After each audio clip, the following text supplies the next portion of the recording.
Good evening, sir. Pankaj Kumar, Good evening, ma'am, and good evening, sir. Good evening Pankaj. Good evening. आप अपना परिचय दीजिए।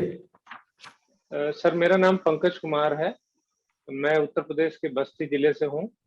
मैंने वहीं से अपनी स्कूलिंग की है सर, और उसके बाद 2001 में मैं इंडियन एयरफोर्स में भर्ती हुआ और वहाँ पे ग्रुप वाई एयरमैन ट्रेड में मैंने काम किया है। और पिछले ही वर्ष 2021 में मैं रिटायर हुआ हूँ सर। और वहीं से एयरफोर्स में ही रहते हुए मैंने बीए, एमए सोशियोलॉजी और एलएलबी लॉ की डिग्री हासिल की है सर। और वर्तमान में सर मैं यूपीपीसीएस की तैयारी कर रहा हूँ। आपका ऑप्शनल क्या है? सर ऑप्शनल मैंने सोशियोलॉजी लिया हुआ है सर।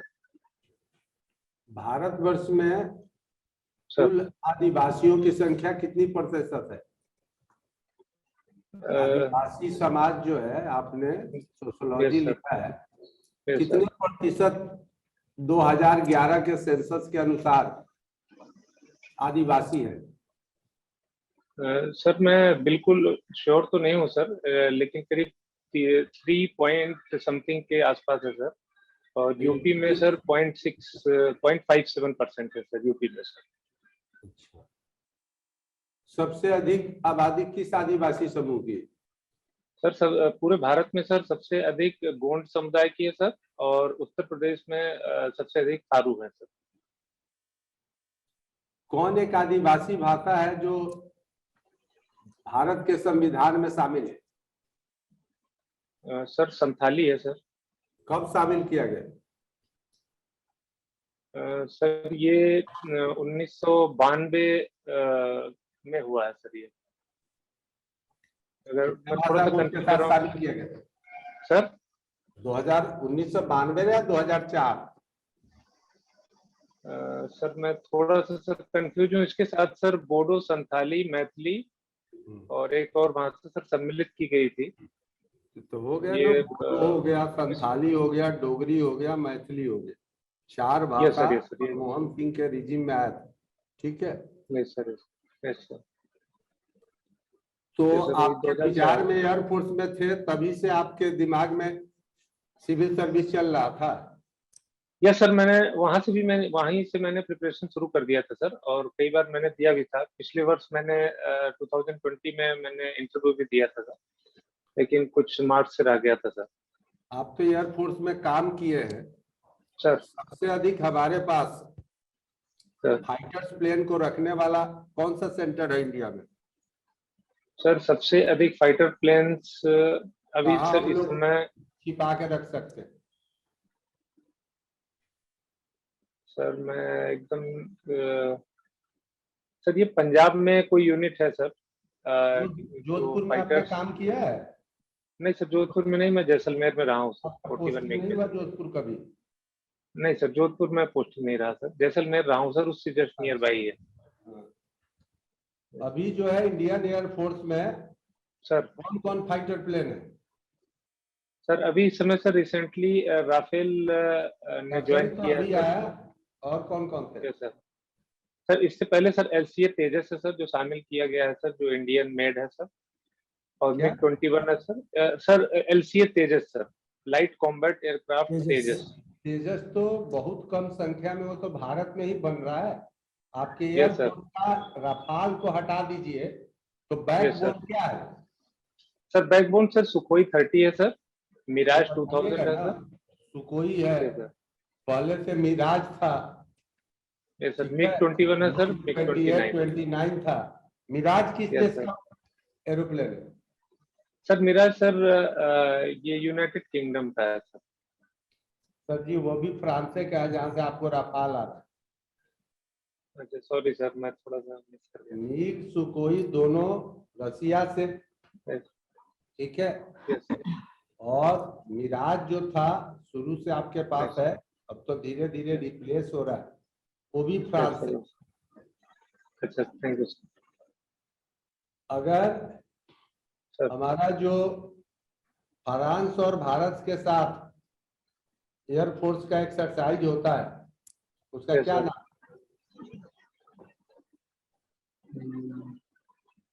सर अभी तो सॉरी सर, अभी याद नहीं है।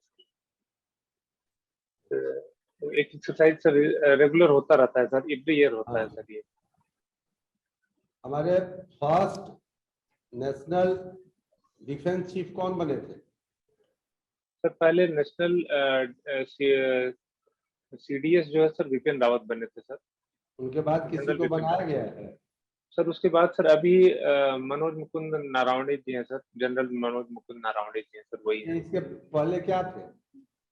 सर। इससे पहले वो आर्मी चीफ थे सर। आर्मी चीफ थे। Yes sir. ऑपरेशन जिब्राल्टर के नाम सुने हैं? सर पढ़ा हुआ है सर, ये भूमध्य सागर के नियर बाई का है सर, लेकिन उसमें थोड़ा सा मिस कर रहा हूँ सर। इतिहास का है। ये सर ऑपरेशन क्लियर याद नहीं है जिब्राल्टर सर। इतिहास से। आपका हॉबी क्या है?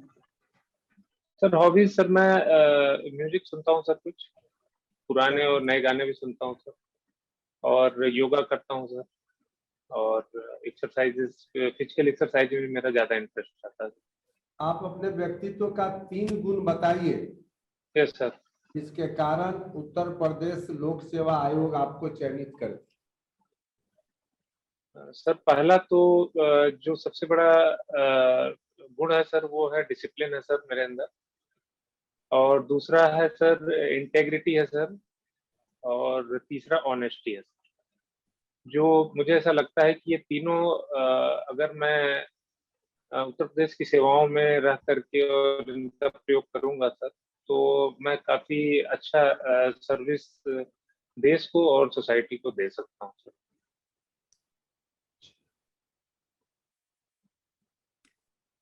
पंकज जी ये बताइए कि आप देश जी की मैं सेवा तो आप अभी भी कर रहे हैं, ये जो 3 अच्छी क्वालिटीज है, जी एयरफोर्स में भी आई एम श्योर आप बहुत जी अच्छा परफॉर्म कर रहे होंगे, तो फिर जी मैम। रिटायरमेंट ले लिया आपने? यस मैम, मैंने पिछले ही वर्ष रिटायरमेंट लिया है, तो अभी मैंने बाहर, देश के बाहर से सेवा की है सर। अब मैं कुछ अंदर मतलब इंटरनल सिक्योरिटी से रिलेटेड भी मैं काम करना चाहता हूँ मैम। इसमें मेरा बहुत पहले से इंटरेस्ट रहा है, तो मैं चाह रहा हूँ कि इसमें भी कुछ काम किया जाए। अच्छा तो यूपी की 2 फीमेल चीफ मिनिस्टर्स कौन रही हैं, कुछ बता सकते हैं? मैम जी मैम, एक तो मैम सुचेता कृपलानी जी बनी हैं, जो पहली मुख्यमंत्री थी, और उसके बाद सुश्री मायावती जी बनी है सर, जो अभी मतलब कुछ वर्षों पहले रह करके और उन्होंने पद छोड़ा है सर। अच्छा, ये जो रीसेंट क्वाड समिट जो हुआ है इसके बारे में आपको जानकारी है? जी अच्छा, मैम। तो क्वाड समिट में 2 इम्पोर्टेंट डिसीजन लिए गए हैं, एक तो मैरीटाइम रिलेटेड है और दूसरा साइबर सिक्योरिटी, तो उनके बारे में आप क्या बता सकते हैं? मैम जो क्वाड हमारा इंडिया, यूएसए, जापान और ऑस्ट्रेलिया का ग्रुप है, और इसका भी रिसेंटली जापान में इसकी मीटिंग हुई है मैम। तो इसमें एक तो मैरीटाइम सिक्योरिटी में जो इंडो पैसिफिक एरिया है, जहाँ पे हमारा चीन का एग्रेशन बहुत ज्यादा है मैम, तो इसमें जो एक मैरीटाइम सिक्योरिटी से रिलेटेड कुछ ऐसे जो जैसे यूएन क्लॉज है मैम 1982 का, United Nation convention on the law of the sea, तो उसमें जो जैसे साउथ चाइना सी हो गया और जो पैसिफिक ओशन में जो सिक्योरिटी से रिलेटेड जो इश्यूज हैं, वो ये चारों देश मिलकर के काम करेंगे। और इसके अलावा मैम जो साइबर सिक्योरिटी से रिलेटेड है, जैसे चाइना के कुछ एप्स हैं जो हमारे यहाँ पे सिक्योरिटी को ब्रीच करते हैं, तो उन पे काम करने का जो है इसमें सहमत हुई है। और इसके अलावा बाकी जो साइबर सिक्योरिटी से रिलेटेड जो इश्यूज हैं मैम, उसमें चारों देश मिलकर के काम करेंगे। अच्छा, ये आर्टिफिशियल इंटेलिजेंस जो है जी उसका मैम। आप अगर मान लीजिए कहीं एसडीएम पोस्टेड होते हैं या जी मैम। पुलिस में पोस्टेड होते हैं, तो आर्टिफिशियल इंटेलिजेंस को कैसे यूज कर सकते हैं क्राइम कंट्रोल में अपने डिस्ट्रिक्ट में आप? मैम जैसे अभी उत्तर प्रदेश में ही एक त्रिनेत्रा ऐप लॉन्च किया गया था, कुछ 1-2 वर्ष पहले ही भी लॉन्च किया गया मैम। इसमें एक सेंट्रल डाटाबेस बनाया जाएगा, जो जिसमें जितने भी अपराधी हैं उन सबका एक सेंट्रलाइज्ड फिंगरप्रिंट्स हो गया, और उनके जो आईज के आइरिस हैं वो सब इसमें संकलित किए जाएंगे। तो उससे कहीं भी यूपी में या पूरे देश में कहीं भी जो क्रिमिनल्स का जो सेंट्रलाइजेशन है उसको हम तुरंत पकड़ सकते हैं। अगर कहीं भी कुछ भी होता है तो हम उस क्रिमिनल का जो आर्टिफिशियल इंटेलिजेंस के माध्यम से हम उसको ट्रैक कर सकते हैं कि कहाँ जा रहा है, क्या कर रहा है और कहाँ कहाँ पे उसने क्राइम्स किए हैं। तो ये आई थिंक मैम इस तरीके की जो इनिशिएटिव है जैसे यूपी ने लिया है या देश के भी लेवल पर अभी अमित शाह जी ने, गृह मंत्री अमित शाह जी ने भी एक सेंट्रल डाटाबेस बनाने की बात कही है सारे स्टेट्स और जो एजेंसीज को मिलकर के, जैसे आईबी हो गई, रॉ हो गई। तो ये सब एक आर्टिफिशियल इंटेलिजेंस के साथ एक अगर जो सेंट्रल डाटाबेस बना देंगे मैम तो ये काफी हेल्पफुल रहेगा क्राइम को कंट्रोल करने के लिए। अच्छा, ट्राइबल मूवमेंट्स जैसे हैं तो एनवायरनमेंट को मेंटेन करने के लिए ट्राइब्स ने एक बहुत बड़ी मूवमेंट करी है, तो वो कौन सी मूवमेंट थी एनवायरनमेंट को प्रोटेक्ट करने के लिए? जी मैम, एक 1973 का मैम जो चिपको आंदोलन हुआ था वो कुछ इससे रिलेटेड था। उसमें ये उसमें कुछ इन्वायरमेंट को बचाने की मुहिम चलाई गई थी मैम और वो काफी सक्सेसफुल रहा था। इसके अलावा भी जैसे यहाँ झारखंड में मैम मूवमेंट चलता है, यहाँ संथालियों का मूवमेंट है और इसी वजह से जो कुछ एक्ट्स भी पास किए गए हैं, जैसे पेशा एक्ट 1996 का पास किया गया इन्हीं ट्राइबल मूवमेंट्स की वजह से। तो मुझे ऐसा लगता है मैम कि काफी इनका योगदान है जो है पर्यावरण को बचाने में। तो इसी हिसाब से ही सरकार भी काम करती है। जी मैम। आप के जिले में सर जी मैम, जी सर। दशरथ ने पुत्रेष्ठी यज्ञ किया था, वो कौन सा गांव है? तहसील विक्रमजोत, जिला बस्ती। Yes sir, yes sir, yes sir. सुना तो होगा। हाँ सर, ये छावनी से पहले पड़ता है सर विक्रमजोत। हाँ। लेकिन मैं एग्जैक्टली जा नहीं पाया हूँ सर यहाँ पे। ये ऐतिहासिक जगह तो है लेकिन मैं जा नहीं पाया हूँ सर। पौराणिक जगह है जी सर, जब हम अयोध्या से बस्ती की तरफ जाते हैं तो छावनी से पहले विक्रमजोत पड़ता है सर। तो वही जगह है हुआ था। हाँ। अच्छा, एक महान हिंदी के साहित्यकार कौन जन्म लिए हैं बस्ती में? सर आचार्य रामचंद्र शुक्ल जी हैं सर। अच्छा, उनकी सबसे महत्वपूर्ण कृति का नाम बताइए, किसी का, बहुत समालोचक हैं आज तक, प्रामाणिकता है उनकी। सर हिंदी साहित्य का इतिहास जहाँ तक मुझे याद आ रहा है सर, एक उन्होंने आलोचनात्मक कृति लिखी थी जो हिंदी साहित्य में काफी मानी जाती है सर, वो मुझे याद आ रहा है सर। अच्छा, ये जो ढांचा है हमारे रेवेन्यूज का, उसके बारे में कुछ बताएंगे आप?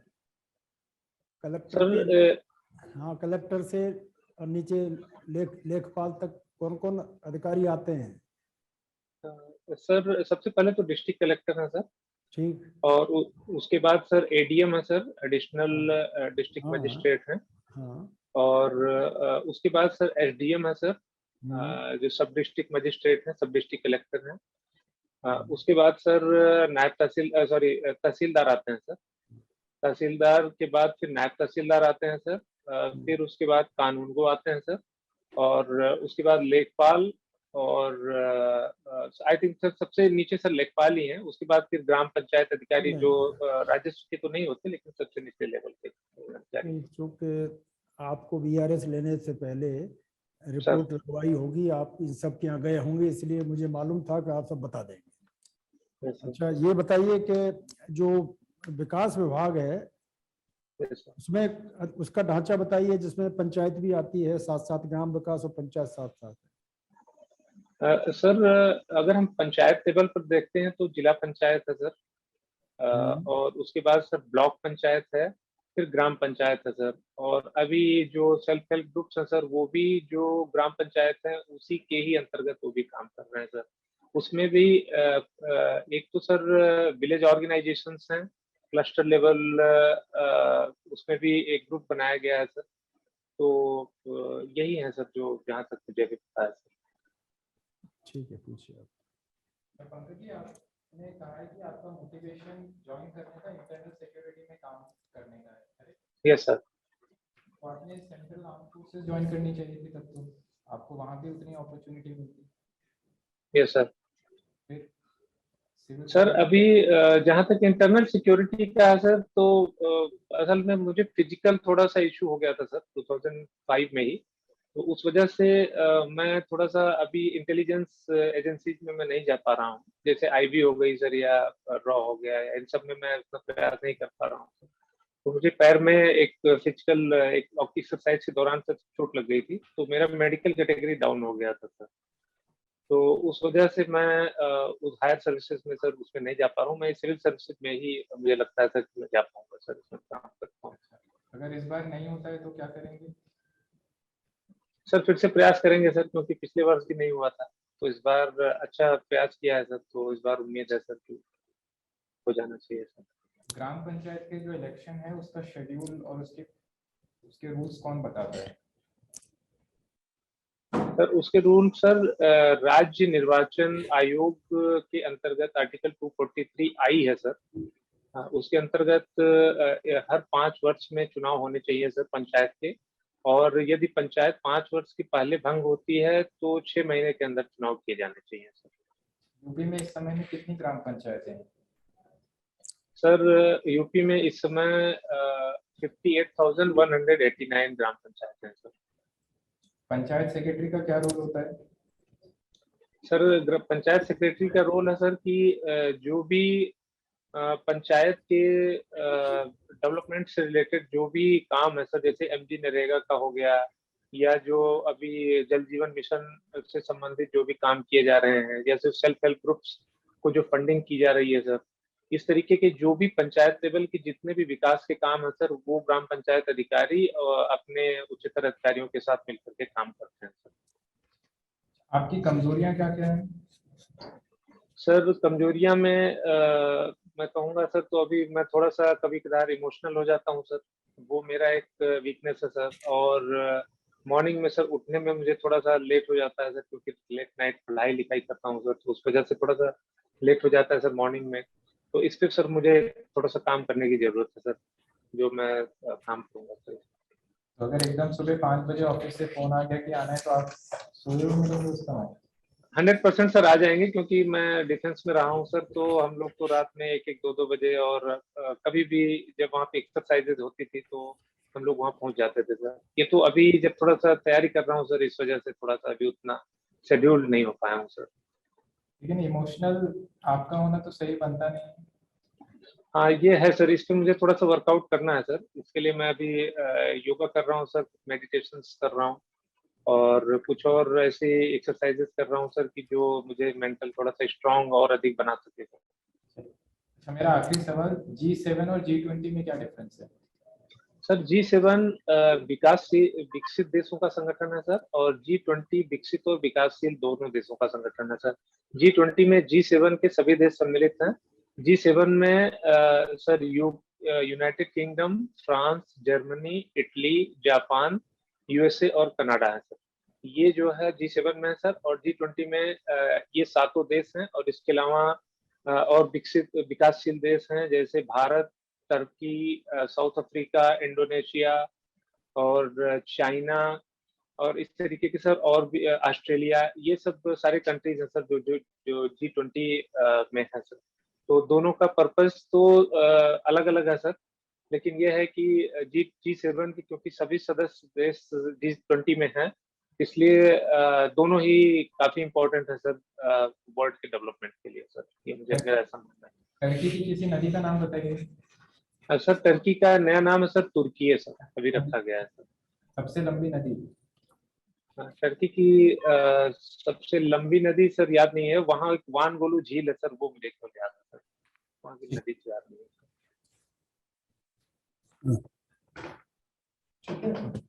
Close up feedback. ठीक है पंकज जी, बाकी सब तो ठीक है। Yes sir. आप थोड़ा सा अपना ऑप्शनल पे ब्रशअप कर लीजिए। कब इंटरव्यू है आपका? सर मेरा इंटरव्यू 1 अगस्त को है सर। काफी टाइम है, एक बार उसका रिवीजन कर लीजिए। खासकर ठीक है सर। सोसाइटी है, फैमिली है, थिंकर्स है, ये सब चीज पढ़ लीजिए। ठीक है। ठीक है सर। मेरा सर इसमें सिलेक्शन सर अभी केवल सब रजिस्ट्रार पद के लिए ही हुआ है सर। तो मुझे थोड़ा सा इसके बारे में थोड़ा सा ये आपसे कुछ पूछना था सर। क्या? जो एक सब रजिस्ट्रार पद है सर, जो तहसील लेवल पे होता है, असिस्टेंट रजिस्ट्रार। आप हमसे Assistant- पूछिए क्या मतलब उसकी मैं हाँ रहा हूँ, डिस्ट्रिक्ट रजिस्ट्रार रहा हूँ, उसके बॉस रहा हूँ मैं। हाँ सर, उसमें एक्चुअली पिछली बार मेरा सिलेक्शन कुछ नंबरों से रह गया था सर। तो इस वर्ष सर जब मैंने दिया है तो मेरा एक सब रजिस्ट्रार पद के लिए हुआ है सर। तो उसमें स्पेशली वो क्या पूछ सकते हैं सर? और थोड़ा सा जैसे क्योंकि मैंने लॉ भी किया हुआ है सर, अरे तो भाई लॉ से। ऐसा है, सुनिए, यस सर। Yes sir. उसका बड़ा टेक्निकल, बड़ी हाईली टेक्निकल पोस्ट है ये, और यस सर। मैं बड़ी इज्जत करता हूँ उनके सब स्टार्स की, और मैं उनका बॉस रहा हूँ। एक अच्छा तो सर। यही एक ऐसे हैं जो पढ़े लिखे लोग होते हैं और जिम्मेदार होते हैं, इनके पास 150 साल के बही खाते वही, और वो रखे रहते हैं जिल्दे, यस जो कि सर। 1860 के भी अच्छा रजिस्ट्री। सर। तो उनमें जो है रजिस्ट्रार से यही पूछ सकते हैं कौन कौन सी जिल्द हैं आपकी। तो अच्छा परमानेंट सर। जिल्द होगी एक, तो जिसमें कि सबकी एंट्री मिल जाएगी 150 वर्ष पुरानी। यस अच्छा, सर। पहले कॉपी नहीं होती थी, वो पहले यस सर। कॉपी करने के लिए वो लगा के कार्बन तब करता था कोई कॉपीस्ट। और दूसरा यस ये सर। है कि ये Indian stamp act, Indian registration act, केवल अच्छा दो सर। किताबें हैं आपकी, और बड़े छोटे छोटे नियमावली हैं इसमें, कि भाई कौन सी लेसर स्टाम्प डॉक्यूमेंट माना जाएगा, कौन सा फुल्ली स्टाम्प डॉक्यूमेंट माना जाएगा। फिर अच्छा सर। उसका कितना पनिशमेंट, 10 गुना तक पनिशमेंट है लेस स्टाम्प पे, मालूम है आपको? हाँ नहीं सर, इसके बारे में आइडिया नहीं है। हाँ, तो आप जो छोटे छोटे एक्ट हैं, बड़े नहीं है। ठीक है। आप बेयर अच्छा एक्ट सर। लेंगे तो ये 30 पन्ने के हैं दोनों। तो अच्छा, कृपया, बेयर एक्ट भी इसी से रिलेटेड है सर? नहीं नहीं, ये सब रजिस्ट्रार के काम है, मेन काम है ये, जी कि सर। जी सर। आपको ताजमहल की भी रजिस्ट्री कर सकता है, आप रोक नहीं सकते हो। ये अच्छा सर। बड़ी पावर है आपको। कोई जी कहे कि सर। साहब ये रजिस्ट्री क्यों कर ली, आप कहेंगे भाई मैंने तो केवल ये देखा है प्रॉपर्ली स्टाम्प है, वैल्यूएशन लगा है, स्टाम्प दिया है, तो I can't deny him yes right to sir. Get his document registered. जी तो सर। अच्छा, केवल सिविल कोर्ट स्टे दे सकता है, डायरेक्शन दे सकता है, उसका ही पालन करेंगे आप। Yes collector, sir. Commissioner, chief secretary, आप किसी का ऑर्डर नहीं मानेंगे कि इसका रजिस्ट्री अच्छा करो, सर। इसका रजिस्ट्री मत करो, क्योंकि यस आपका सर। बड़ा हाईली डेजिनेटेड पोस्ट है ये। पहले इसका ठीक है सर। डिस्ट्रिक्ट जो होता था डिस्ट्रिक्ट रजिस्ट्रार, फिर यस सर। डीएम होने लगे, और मैं बतौर जी एडीएम फाइनेंस का रहा हूँ 3.5 साल डिस्ट्रिक्ट रजिस्ट्रार, तो मैं सर। जानता हूँ। तो इसको आपको ज्यादा टेक्निकल नहीं है, रजिस्ट्री के डॉक्यूमेंट कौन से हैं ये पता बताएंगे। तो आप बताइए कि भाई सेल डीड हुई, ठीक है। बिल डीड हुई, ये जो ये हाँ, आपकी ये 100 रुपए पे करते हैं जो पावर ऑफ अटर्नी है, एक जनरल पावर ऑफ अटर्नी है, यस सर। तो ये डॉक्यूमेंट्स पूछ सकते हैं, टाइप्स ऑफ डॉक्यूमेंट। फिर एक नोटरी है, ठीक है सर। नोटरी का पेपर कितना है। Yes sir. तो ये तो यस बड़ा सर। आसान होगा, और आप सफल हो जाएंगे। आप यही कहिएगा सर मैं तो इसमें कोशिश कर रहा हूँ जिससे मैं डिस्ट्रिक्ट रजिस्ट्रार बन जाऊं, क्योंकि ये क्या है, यस सब सर। रजिस्ट्रार का प्रमोशन होता है एआईजी स्टैंप्स, फिर वो डीआईजी स्टैंप्स, लेकिन जी उन सर। इंडिपेंडेंट पावर नहीं है, सारी पावर कलेक्टर के यहाँ से उनको दी जाती हैं। तो आप वही बन जाएंगे ठीक। कलेक्टर, तो ऑल ठीक पावरफुल है हो सर। जाएंगे। तो आपको अगर यस ये सर। प्रश्न करें, यस सर। अगर अगर उन पे डॉक्यूमेंट हो कि आप सब स्टार हो, आई डोंट नो उन पे यस। कौन से डॉक्यूमेंट होते हैं वहाँ इंटरव्यू बोर्ड में, लेकिन पूछें तो आप बता दीजिए कि मैं तो इस रास्ते से, पीसीएस के से मैं सीधा डिस्ट्रिक्ट रजिस्ट्रार बनना चाहता हूँ, एज कलेक्टर हो जाऊंगा तो। Yes sir. और आपने बीआरएस ली है, आप बड़ी मेहनत से कर रहे हैं, आपको रिजर्वेशन भी मिला हुआ है डिफेंस कोटे का, जिसमें आप भी आ रहे हैं और पहले यस भी सर। सफल हो चुके हैं, तो वी आर श्योर कि आप आ जाएंगे। सामान्य ठीक है जानकारी सर। और ले लीजिएगा, अच्छे पेपर पढ़ लीजिएगा जो यूपी सेंटर को हों, यस और सर। आप आ जाएंगे, आई एम श्योर, क्योंकि ठीक है आप सर। पहले आ थैंक यू चुके सर। हो। यस इसकी सर। 32 पोस्टों में एक पोस्ट आप पे ऑलरेडी है, यस सर। तो आप पीसीएस में आ सकते हो, हमारी शुभकामनाएं। थोड़ा सा ठीक है सर। आपका प्रेजेंटेशन बहुत अच्छा है, आपका स्पेसिफिक जवाब देते हैं, और जो नहीं जानते हैं उसको ना कहने का भी तरीका अच्छा है, आई लाइक इट, क्योंकि ठीक है आप sir. Thank you sir. Course में रहे हैं। तो आप थैंक यू सर। जो घटनाएं आसपास हो रही हैं उनको जरूर यस सर। जानकारी रखिएगा, और ठीक है जो सर। जैसे आपने ऑप्शनल लिया है, जैसा कि मैडम ने बताया कि उसको जानकारी रखिएगा आप जो ऑप्शनल विषय लिया है। ठीक है सर, आपको चाहिए। ठीक है। ठीक है पंकज जी, ऐसा मेरी तरफ से तो बस यही है कि आपसे एक दो क्वेश्चंस पूछे गए थे, आप काफी ज्यादा उसमें अंदर चले गए थे। अगर आप उसमें आगे नहीं जाते तो हो सकता है कि मैं ये नहीं पूछता कि टर्की की सबसे बड़ी नदी कौन सी है। यस, आप खुद उतना मत ऑप्शन दीजिए उनको, आपको पता है वो बहुत अच्छी बात है। ठीक है। जाएंगे तो हो सकता है कि कोई ऐसी सिचुएशन है जिसमें शायद आप फंस जाएं, है ना। हो सकता है टर्की के ठीक अलावा कोई और कंट्री बोलता है तो शायद आपको नहीं पता होता, है ना। चीजों की ठीक है सर। बाकी ये सच और तो बढ़िया है। बाकी आप लॉ का पूछ रहे थे पंकज जी, तो वैसे तो आपका प्रेजेंटेशन Yes. मतलब it's commendable, you are highly impressive in your presentation, जो कि बहुत अच्छी बात है। और एक डिसिप्लिन जी जो मैम, होना चाहिए, that discipline is equally visible आपका इंटरव्यू लेते समय। जी so I hope you have the same spirit and same body language in final interview as well. और दूसरी चीज ये है कि आप लॉ के पर्सन है, तो जो लेटेस्ट लॉज है गवर्नमेंट ऑफ इंडिया के, आप उनको देख जी लीजिएगा। और अगर उनसे कोई ठीक है। स्पेसिफिकली रिलेटेड है, जैसे मान लीजिए सेडेशन वाला, एंटी नेशनल लॉज, ये जितने रिसेंट लॉज हैं, क्योंकि जी कहीं मैम, ना कहीं यूपी के इंसिडेंट से काफी रिलेटेड है, तो उनको भी जी आप ब्रश अप कर लीजिएगा। कि जैसे ठीक है। डिमोलिशन हो रहा है, बिल्कुल, ये जो डेमोलिशन हो रहा है ये किस उसके तहत हो रहा है, या अभी जैसे मान लीजिए जजेस के पास ये पावर है कि नहीं है, चीफ जस्टिस से रिलेटेड जो चीजें हैं, मतलब जो कॉमन भी हैं लेकिन जी इम्पोर्टेंट मैम, भी, उन सब चीजों को आप जरूर ब्रश करें। ठीक ठीक है, है मैम, बाकी तो I think we are quite assured that will be highly successful, so our best ठीक है। विशेस। Okay, thank you. चलो भाई।